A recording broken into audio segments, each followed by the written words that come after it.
Hello everyone, myself Surabhi Mathur. आप सभी का स्वागत है आपके अपने यूट्यूब चैनल में जिसका नाम है बायोलॉजी कॉन्सेप्ट। और आज बच्चों हम लोग पढ़ेंगे, लास्ट वीडियो लेक्चर में हम लोगों ने पढ़ा था थैलस स्ट्रक्चर ऑफ नॉस्टॉक, और आज हम लोग देखेंगे सेल स्ट्रक्चर। यानी जो पूरा का पूरा थैलस था वो किससे मिलकर बन रहा था? सेल से मिलकर बन रहा था। तो आज हम लोग स्टडी करेंगे किसका? सेल का स्ट्रक्चर, की नॉस्टॉक की सेल किस तरह की होती है। लेकिन इस टॉपिक को स्टार्ट करने से पहले आप सभी से रिक्वेस्ट है कि आप बायोलॉजी कॉन्सेप्ट आपके अपने चैनल को ज्यादा से ज्यादा लाइक, शेयर और सब्सक्राइब करेंगे, बिल्कुल फ्री है। तो आइए शुरू करते हैं सेल स्ट्रक्चर ऑफ नॉस्टॉक। अब देखो, बिल्कुल भी हमें रटना नहीं है, मैं आपको एक क्विक रिकैप दे देती हूँ कि नॉस्टॉक में हम लोग जो थैलस था उसको क्या कह रहे थे? ट्राइकोम कह रहे थे। और उसमें जो सेल है वो सेल कुछ इस तरह की है। अगर आप इसका शेप देखें तो ये शेप कैसा कहेंगे आप? इसको आप कहेंगे ओवल शेप। तो सबसे पहले लिख देंगे शेप किस तरह का है? ओवल। दूसरी बात, हम लोग जूनियर क्लासेस से पढ़कर आते हैं कि जो सेल की आउटर मोस्ट लेयर होती है उसको हम क्या कहते हैं? Cell wall. तो यहाँ पर जो सेल वॉल बनी होती है वो सेल वॉल किसकी बनी होती है?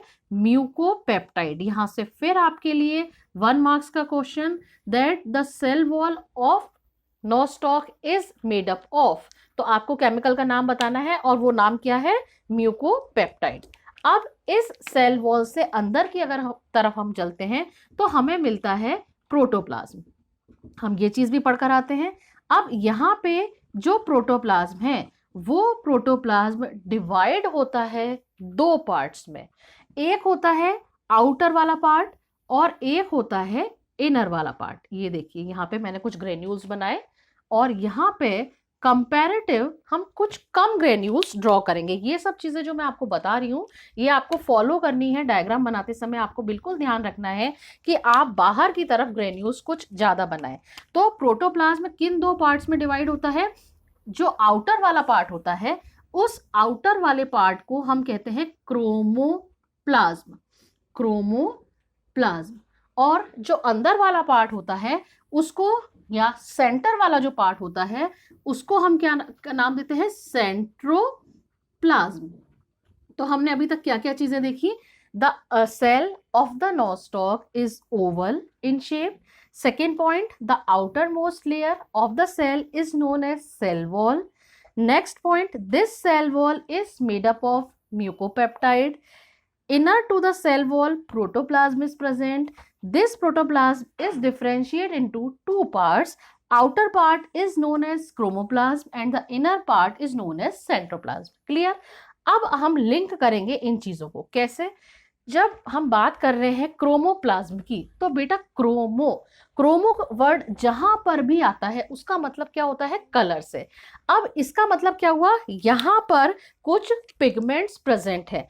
पिगमेंट्स कौन से प्रेजेंट है? Cyanophycean granule. साइनोफाइसी का मेंबर है, मैंने आपको पिछले वीडियो लेक्चर में बताया था कि ये साइनोफाइसी का मेंबर है। तो यहाँ पे जो ग्रेन्यूल मिलेंगे उनको हम क्या कह देंगे? Cyanophycean granule. और जब ये साइनोफाइसियन ग्रेन्यूल या पिगमेंट्स यहाँ पे प्रेजेंट है तो हमें पता है कि जो पिगमेंट्स होते हैं उनका मेन फंक्शन क्या होता है? उनका मेन फंक्शन होता है फोटोसिंथेसिस। तो जब ये आउटर वाले पार्ट में साइनोफाइसियन ग्रेन्यूल प्रेजेंट है तो जो फोटोसिंथेसिस की प्रोसेस होगी वो कहाँ पर होगी? आउटर वाले पार्ट में होगी। और आउटर वाले पार्ट में होगी तो फोटोसिंथेसिस में होता क्या है? फूड का फॉर्मेशन। किस फॉर्म में? स्टार्च के फॉर्म में। तो यहां पर हम उस स्टार्च को जो साइनोफाइसी के मेंबर में बन रहा है उसे हम क्या कह देंगे? Cyanophycean starch. तो सारी चीजें लिंक हो गई। बीच में आपको क्या मिलेगा? बीच में आपको मिलेगा न्यूक्लियोइड। अब आप कहेंगे ये न्यूक्लियोइड या क्या होता है? बेटा आप न्यूक्लियोइड या फिर इससे और बेटर टर्म हम इसको देंगे। वो बेटर टर्म क्या है? इंसिपिएंट न्यूक्लियस। जहां पर भी इंसिपिएंट वर्ड आता है उसका मतलब होता है कि बहुत ही प्रिमिटिव टाइप का न्यूक्लियस मिलता है। प्रिमिटिव का मतलब क्या हुआ? प्रिमिटिव का मतलब होता है कि उस न्यूक्लियस में ना तो न्यूक्लियोलस प्रेजेंट होगा, न्यूक्लियोलस ये एब्सेंट होगा, और न्यूक्लियर मेम्ब्रेन में एनएम लिख रही हूं, न्यूक्लियर मेम्ब्रेन ये भी एब्सेंट होगी। और बाहर आपको क्या ये सेल बनी हुई है इस तरीके से। तो हम लोग क्या, बिल्कुल भी रटने वाली बात नहीं हुई। हम लोग बहुत आराम से इसको डिस्क्राइब कर सकते हैं।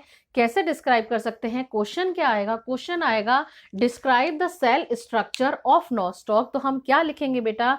The cell of the nostoc is oval in shape. The outermost layer is known as cell wall. This cell wall is made up of mucopeptide. Inner to the cell wall, protoplasm is present. This protoplasm is differentiated into two parts, outer and inner. The outer one is known as chromoplasm. The inner one is known as centroplasm. In the outer part, synophysian granules are present. And these granules, because of the presence of these granules, the process of photosynthesis occur, and in this process synophysian starch is formed. फिर सेंट्रोप्लाज्म में इंसिपिएंट nucleus होता है, और इंसिपिएंट nucleus का मतलब क्या होता है? उसमें न्यूक्लियोलस और न्यूक्लियर मेम्ब्रेन एब्सेंट होती है। तो ये और एक छोटा सा हम डायग्राम बनाकर आ जाएंगे। ये हुआ हमारा नोस्टॉक की सेल का स्ट्रक्चर।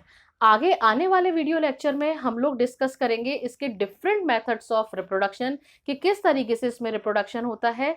तब तक के लिए थैंक यू वेरी मच। लेकिन जाने से पहले आप सभी से रिक्वेस्ट है कि आप चैनल को ज़्यादा से ज़्यादा लाइक करें, शेयर करें और सब्सक्राइब करें। Thank you very much.